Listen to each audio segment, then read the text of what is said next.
দেখেছো?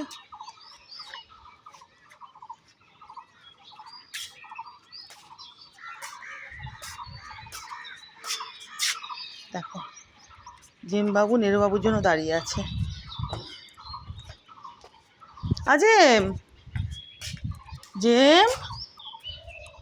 আর এই যে দেখো স্নেক ট্রির, এই যে দেখো স্নেক প্ল্যান্ট। বাবা দাঁড়াও, এই যে এনাকে দেখেছো? এই যে সাইড থেকে ইনি যে বাড়ছিলেন, দেখো কত বড় হয়ে গেছে। এই যে ইনিও এখন এই যে এটার মতো হয়ে যাবে, বুঝতে পারছো? এই যে দেখো, আমি এভাবে দেখাই একটু, দাঁড়াও এই সাইড থেকে দেখাই। এই যে দেখো এই পাশেরটা যেটা ছোট্ট ছিল, দেখো কত বড় হয়ে গেছে।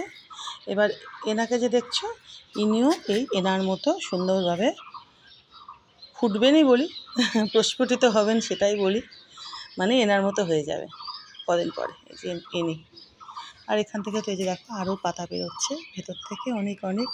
কী হয়েছে বাবা? দাদা এখন সকালবেলা ঘুম থেকে ওঠার পর এরকম করে, ওর সঙ্গে সঙ্গে ছাদে আসতে চায় না তো বাবা।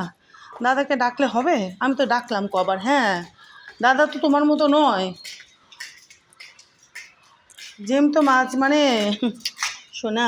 আমি কি ওরে বাবা রে, কাক কাক। আচ্ছা ঠিক আছে, আচ্ছা আচ্ছা ঠিক আছে ঠিক আছে ঠিক আছে, তুমি চলে আসো।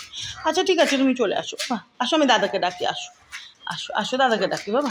হ্যাঁ হ্যাঁ হ্যাঁ, কাক কাক কাক কাক। ইনিও সেই বৃষ্টি শুরু হয়েছে যেই আওয়াজটা পেয়েছেন, আমাকে ডাকা ডাকি যে বৃষ্টি হচ্ছে, বৃষ্টির যে আওয়াজটা হয় না, হ্যাঁ বাবা, বিদ্যুৎ চমকাচ্ছিল, মেঘ ডাকছিল, ও তখনই আমাকে ডেকেছে, তখনই ডেকেছে। ওরে শোনা, চল আমি দেখি, আমি দাদাকে ডাক। আয় নেরো, নেরো আসবি? নেরো আয়, নেরো আয়।